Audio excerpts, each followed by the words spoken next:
Subscribe now and press the bell icon. Never miss an update. Hi friends, எல்லாருக்கும் வணக்கம். போன கிளாஸில் நம்ம வந்து நெட்வொர்க் எடிட்டர் எப்படி யூஸ் பண்ணுறதுங்கிறத பற்றி பார்த்தோம். அதே இந்த கிளாஸில் வந்து நெட்வொர்க் எடிட்டரை எப்படி வந்து எஃபெக்டிவாக ஆப்ஜெக்ட் வச்சு யூஸ் பண்ணலாம் அப்படிங்கிறத பற்றி பார்க்கலாம். ஃபஸ்ட்டு வந்து நம்ம வந்து ஜாமெட்ரி ஒன்று க்ரியேட் பண்ணணும் நெட்வொர்க் எடிட்டரில். ஸோ டேபை கிளிக் பண்ணி ஜியோன்னு அடிச்சிங்கனாலே ஜாமெட்ரி வந்துடும். என்ட்ரு அழுத்திட்டு ரைட் கிளிக் பண்ணிங்கன்னா ப்ளேஸ் ஆகிடும் ஜாமெட்ரி. இப்போ வந்து ஜாமெட்ரிக்குள்ளே டைவ் ஆகிக்கலாம். டபுள் கிளிக் பண்ணிங்கன்னா உள்ளே என்ட்ரு ஆகிடலாம். ஸோ இப்போ வந்து உள்ளே வந்து ஒரு பாக்ஸ் ஒன்று க்ரியேட் பண்ணலாம். டேப் அழுத்தி பாக்ஸ் டைப் பண்ணிங்கன்னா பாக்ஸ் வந்துடும். Enter right click. இப்போ வந்து நம்மளுக்கு பாக்ஸ் ப்ளேஸ் ஆகிடுச்சு. இப்போ நம்மளுக்கு வந்து இந்த ஃப்ளாக்ஸ் எல்லாம் அப்பியர் ஆகும். நார்மலாக இந்த ஃப்ளாக்ஸ் எல்லாம் அப்பியர் ஆகும். ஸோ இந்த ஃப்ளாக்ஸ் என்னென்னா இதெல்லாம் உங்களுக்கு ஆல்ரெடி என்னென்னு தெரியும். எக்ஸ்ட்ரா வந்து ஒரு புதுசாக 3 ஃப்ளாக் வந்து ஆட் ஆகிருக்கு. இப்போ அதை நான் எக்ஸ்பிளைன் பண்ணுறேன் என்னன்ட்டு. இது வந்து நம்மளுக்கு டிஸ்பிளேன்னு தெரியும் ஆல்ரெடி. இதை ஆஃப் பண்ணோன்னா இது வந்து டிஸ்பிளே ஆகாதுன்றது தெரியும். அதுக்கப்புறம் இது வந்து நம்மளுக்கு பைபாஸ். இப்போ வந்து நம்ம இதை பைபாஸ் கொடுக்கணும்னா ஷார்ட்கட் வந்து Q அல்லது B இது ரெண்டும் யூஸ் பண்ணலாம். இப்போ நான் பிஏ ப்ரெஸ் பண்ணுறேன். இப்போ டேரெக்டாக இதை பிஏ ப்ரெஸ் பண்ணிங்கனாலும் அது வந்து ஹைட் ஆகிடும். ஹைடு கிடையாது, ஆக்சுவலாக அது வந்து அந்த நோடை வந்து டெர்மினேட் பண்ணிடும். ஸோ வந்து நம்மளுக்கு விசிபிள் ஆகாது. இப்போ திருப்பி பிஏ ப்ரெஸ் பண்ணிங்கன்னா வந்துடும் பைபாஸ்லேருந்து. அதே வந்து உங்களுக்கு தெரியும் ஆல்ரெடி நோடு இன்ஃபர்மேஷன்ஸு. இந்த நோடோட இன்ஃபர்மேஷன்ஸ் எல்லாம் அந்த ஐயில் இருக்கும். இதை கிளிக் பண்ணிங்கன்னா நோடு இன்ஃபர்மேஷன்ஸ் வரும். ஸோ அடுத்தது நம்மளுக்கு வந்து ஒரு ஐஸ் ஃப்ளாக் மாதிரி ஒன்று இருக்குல்ல, இது வந்து லாக்னா நார்மலாக நம்ம இந்த ஆப்ஜெக்டை லாக் பண்ணுறது கிடையாது. இதில் வந்து எப்படின்னா நம்ம இதில் ஏதாச்சும் ஒரு ஒர்க் பண்ணியிருக்கோம் அப்படின்னா ஒரு மூவ்மெண்ட்டு அனிமேஷன்ஸ் ஏதாவது பண்ணியிருக்கோம் அப்படிங்கும்போது அதை வந்து நம்ம வந்து ஒரு வாட்டி ரெண்டர் பண்ணும்போது இங்கே வந்து ரெண்டர் ஆகும். நீங்கள் வந்து நம்மளுக்கு வந்து ப்ரீ ரெண்டர் ஆகிட்டு அந்த கேட்ச் ஃபைலை வந்து ஒரு வாட்டி நம்ம ரீகால்குலேட் பண்ணணும் ஒரு வாட்டி நம்ம ரெண்டர் பண்ணும்போதும். ஸோ அது வந்து வேணாம் உங்களுக்கு அப்படி அந்த டைம் வந்து கன்சியூம் பண்ணணும், டைம் கன்சியூமை வந்து சேவ் பண்ணணும் அப்படிங்கும்போது உங்களுக்கு வந்து இந்த லாக் இது ப்ரெஸ் பண்ணிங்கன்னா உங்களுக்கு வந்து என்ன ஆகிடும்னா இந்த ஒரு வாட்டி உங்களுக்கு வந்து ப்ரீ ரெண்டரான அந்த கேட்ச் ஃபைலே வந்து மறுபடியும் யூஸ் பண்ணிக்கும். ஸோ இது வந்து ஆக்சுவலாக அதிகமாக வந்து யூஸ் பண்ண மாட்டாங்க. ஏன்னா இது வந்து இதில் உங்களுக்கு வந்து இங்கே கிளிக் பண்ணவே முடியாது. அந்த மாதிரி தான் இது பண்ணியிருப்பாங்க. இங்கே கிளிக் பண்ண முடியாது பாருங்கள். கிளிக் பண்ணால் கிளிக் ஆகாது. ஸோ இங்கே மட்டும்தான் நீங்கள் வந்து அதை வந்து யூஸ் பண்ண முடியும். இங்கே கிளிக் பண்ணோன்னா கிளிக் ஆகும். ஏன்னா இதை கன்ஃபியூஸ் ஆகிடக்கூடாது. இதை வந்து நீங்கள் மாற்றி இதை அனுப்பிச்சிட்டிங்கன்னா அது வந்து திருப்பி வந்து ப்ரீ ரெண்டரா அந்த மறுபடியும் ரீகால்குலேஷன் ஆகாது சிமுலேஷன் பண்ணும்போது. ஸோ அதனால நம்மளுக்கு கன்ஃபியூஸ் ஆகக்கூடாதுங்கிறதுக்காக அவங்க வந்து அந்த ஷார்ட்கட் கீஸும் கொடுக்கல, இங்கேயும் ப்ரெஸ் பண்ணுற மாதிரி வைக்கல. இப்போ நீங்கள் ப்ரெஸ் பண்ணிங்கன்னா ஒர்க் ஆகாது. ஸோ இங்கே நீங்கள் மறுபடியும் வந்து இந்த ஃப்ளாகில் தான் வந்து ப்ரெஸ் பண்ணிங்கன்னா அந்த மாதிரி ஆப்ரேஷன் லாக் சேஞ்சுன்னு கேட்கும். இப்போ சேஞ்ச் கொடுத்தீங்கன்னா ஓகே கொடுத்தீங்கன்னா சேஞ்ச் ஆகிடும் மறுபடியும். இப்போ வந்து நம்ம வந்து இதை வந்து கொஞ்சம் தள்ளி வச்சுக்கலாம் நம்ம அந்த பாக்ஸை. இப்போ வந்து டேப் எடுத்துட்டு ட்ரான்ஸ்ஃபார்ம் அடிச்சு என்டர் கொடுத்து ரைட் கிளிக் பண்ணோன்னா ப்ளேஸ் ஆகிடும். இப்போ இந்த நோடை வந்து இங்கே கனெக்ட் பண்ணிட்டு நம்மளுக்கு வந்து 6 அழுத்தணும்னா நம்மளுக்கு வந்து ரெண்டர் ஆகும். ஸோ இப்போ வந்து 6 வந்து ப்ரெஸ் பண்ணிவிட்டு இதை ட்ராக் பண்ணோன்னா இங்கே ரெண்டர் வந்து இங்கே வந்துடும். ஸோ இப்போ என்ன பண்ணலாம்னா இதை நம்ம மூவ் பண்ணலாம். இப்போ நம்மளுக்கு அந்த ஹேண்டில் வந்துருச்சு பார்த்தீங்களா, ட்ரான்ஸ்ஃபார்ம் ஹேண்டிலு. ஸோ இதை அப்படியே ப்ரெஸ் பண்ணி தள்ளி வச்சுட்டு புதுசாக நம்ம இன்னொன்று ஸ்பியர் ஒன்று ஆட் பண்ணலாம். ஸ்பியர் ஆட் பண்ணால் டேப் அழுத்திட்டு ஸ்பியர்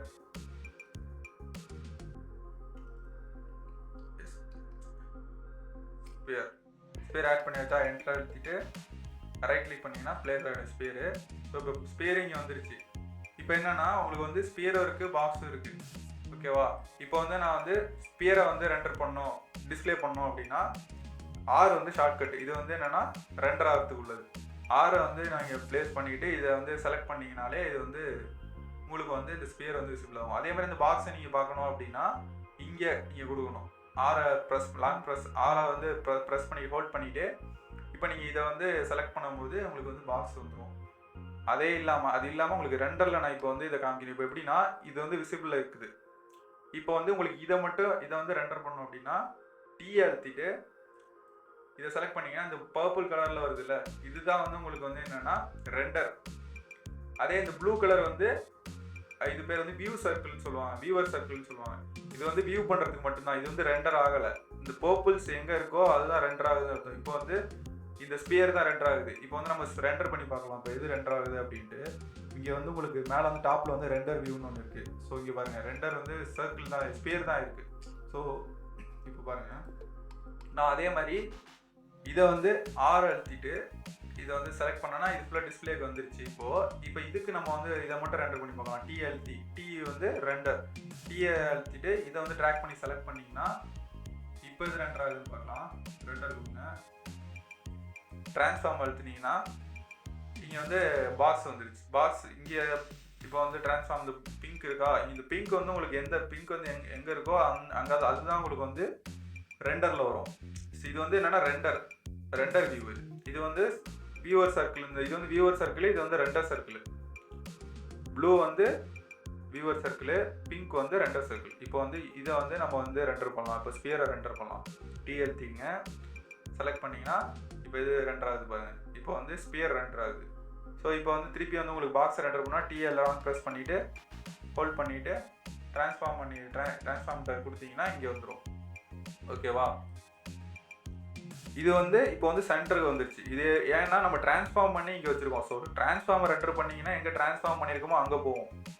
இங்கே ட்ரான்ஸ்ஃபார்ம் பண்ணியிருக்கோம். அதுவே வந்து நார்மல் டேரெக்டாக அந்த பாக்ஸை செலக்ட் பண்ணிங்கன்னா ட்ரான்ஸ்ஃபார்ம் இல்லாமல் அது எங்கே இருக்குமோ சென்டரில் இருக்குமோ அந்த இடத்துக்கு வந்துடும். ஸோ இப்படி தான் வந்து இந்த ரெண்டர் ப்ராசஸ் வந்து போகுது.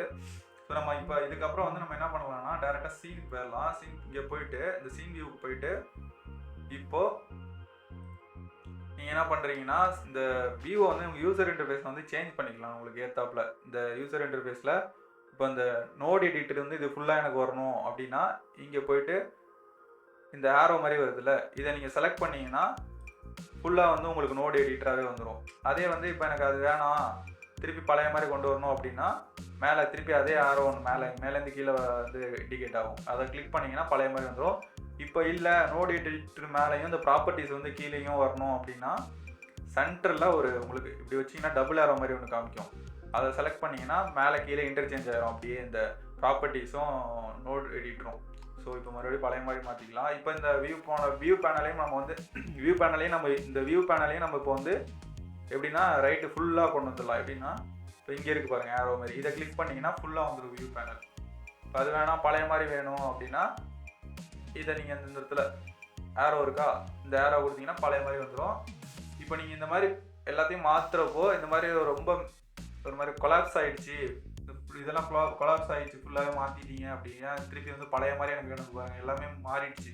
இப்போ எனக்கு வந்து பழைய இதெல்லாம் வேணும், பழைய யூசர் இன்டர்ஃபேஸ் வந்து அப்படியே வரணும், அந்த இது மாடியூல் எல்லாமே அப்படியே இருக்கணும் அப்படின்னா இப்போ இந்த பில்டில் போயிட்டு நம்ம ஆல்ரெடி பில்டு தான் செலக்ட் பண்ணிக்கிங்க. இந்த செக் பாக்ஸை வந்து செலக்ட் பண்ணிக்கிங்க.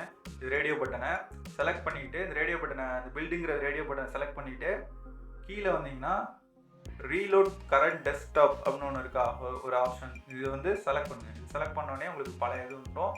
இப்போ நம்ம வந்து பண்ணதெல்லாம் இதுக்குள்ளே ஜாமெட்ரிக்குள்ளே பண்ணியிருக்கோமா, அந்த ஜாமெட்ரிக்குள்ளே போனீங்கன்னா இது எல்லாமே நம்மளுக்கு இருக்கும். இப்போ வந்து ஆர் அழுத்தி வந்துருச்சா, இப்போ ஆர் அழுத்தி இது பண்ணிங்கன்னா பாக்ஸ் வந்துருச்சா, எல்லாமே வந்து இப்போ நம்மளுக்கு இருக்குது அப்படியே. இப்போ இன்கேஸ் நம்ம வந்து இதை கொண்டு வந்தோம்ல, இது எப்படின்னா இந்த நம்மளுக்கு வந்து இந்த ஃப்ளாக்லாம் நிறையா ஒரு 5 ஃப்ளாக் கிட்ட இருக்குல்ல, இந்த 5 ஃப்ளாக் என்னென்னா இது வந்து டிஸ்பிளே, இது பைபாஸு, இது வந்து லாக் பண்ணுறது லாக் மோடு, இது வந்து டெம்ப்ளேட்டு. இப்போ வந்து உங்களுக்கு வந்து 2 இது இருக்குது, ஸ்பியர் இருக்குது, கியூப் இந்த பாக்ஸ் இருக்குது. ஓகேவா?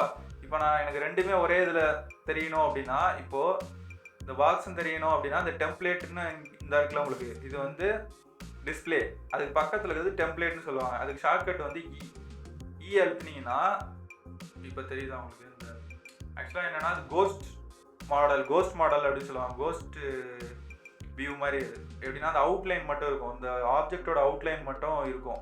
நம்ம இப்போ இந்த டெம்ப்ளேட்டை கிளிக் பண்ணோன்னா இந்த டெம்ப்ளேட்டை கிளிக் பண்ணுறீங்களா, இப்போ டெம்ப்ளேட்டை இப்போ கிளிக் பண்ணிட்டீங்கன்னா அந்த கியூபோட அவுட்லைன் மட்டும் வந்துடும். ஸோ அதுதான் இந்த டெம்ப்ளேட் யூசேஜ். இந்த இருக்கு பாருங்க கீழே இருக்குல்ல இந்த ஃப்ளாக், இது வந்து டெம்ப்ளேட் ஃப்ளாக். இதுக்கு ஒரு ஷார்ட்கட் வந்து நீங்கள் இ அழுத்தினீங்கன்னா போயிடும், அந்த டெம்ப்ளேட் அந்த கோஸ்ட் மாடல் போயிடும். அதே இ அழுத்தினீங்கன்னா வந்துடும் திருப்பி ஷார்ட்கட்டு. ஸோ இவ்வளோ தான் உங்களுக்கு நான் இது பண்ணுறது. இன்கேஸ் இந்த ஃப்ளாக் உங்களுக்கு வேணாம் அப்படின்னு சொன்னீங்கன்னா வேணான்னு இல்லை, உங்களுக்கு வந்து ஒரு ரொம்ப வந்து சின்னதாக ஒரு மாதிரி ரொம்ப ஜூம் அவுட் ஆனிச்சுன்னா எனக்கு தெரிஞ்சால் போதும் இந்த ஃப்ளாக்கு, மற்றபடி எனக்கு வந்து ஜூம் இன்ல இருக்கும்போது வேணாம் அப்படின்னா இந்த வந்து ஸ்மால் நோடுன்னு இருக்குல்ல, ஸ்மால் நோட்ஸை செலக்ட் பண்ணிங்கன்னா இப்போ என்ன ஆகும்னா இப்போ வராது. இதே வந்து ஸ்மாலாக போக போக இப்போ வரும். இப்போ இப்போ ஏன்னா அது ரொம்ப லாங்கில் போனதுக்கப்புறம் இந்த ஃப்ளாக் உங்களுக்கு வந்து ஹெல்ப்ஃபுல்லாக இருக்கும். அந்த என்ன பண்ணுறதுங்கிறதுக்கு விசிபிள் பண்ணணுமா, பைபாஸ் பண்ணணுமா, அதுக்கெல்லாம் வந்து ரொம்ப ஹெல்ப்ஃபுல்லாக இருக்கும். அதே வந்து நீங்கள் எப்படி வேணாலும் வச்சுக்கலாம். இன்கேஸ் நான் மீடியம் சைஸில் வரும்போது எனக்கு தெரியணும் அப்படின்னா, இப்போ எப்படி பண்ணிங்கன்னா மீடியம் நோட்ஸ்னு கொடுத்துட்டிங்கன்னா மீடியமில் இருக்கும்போது வந்துடும். ஓரளவுக்கு மீடியமில் இருக்கும்போது வரும். அதுக்கப்புறம் ரொம்ப ஜூம் அவுட் ஆனதுக்கப்புறமும் வரும். ரொம்ப க்ளோஸில் வந்தால் மட்டும் வராது. அதே வந்து எனக்கு வந்து இது ரொம்ப டிஸ்டர்பன்ஸாக இருக்குது, எனக்கு வேணாம் இது ஃபுல்லாகவே அப்படின்னு சொன்னீங்கன்னா என்னென்னா, நீங்கள் வந்து நெவர் ஷோ நோட் ரிங் அப்படின்னு இருக்குல்ல, அதை கொடுத்துட்டிங்கன்னா அந்த நோட் ரிங்ஸ் எதுவுமே வராது. இப்போ வந்து என்னென்னா நீங்கள் என்ன பண்ணாலும் அந்த நோட் ரிங் வந்து உங்களுக்கு விசிபிள் ஆகாது. ஸோ வந்து அவ்வளோதான். நம்ம எல்லாமே ஓரளவுக்கு இதில் உள்ளதெல்லாம் பார்த்தாச்சு, எப்படி ஆப்ஜெக்ட் கிரியேட் பண்ணுறது எல்லாத்தையும். வேறு ஏதாவது டவுட் இருந்துச்சுன்னா நெக்ஸ்ட் கிளாஸில் வந்து கிளியர் பண்ணுறேன். கமெண்ட்டில் சொல்லுங்கள்.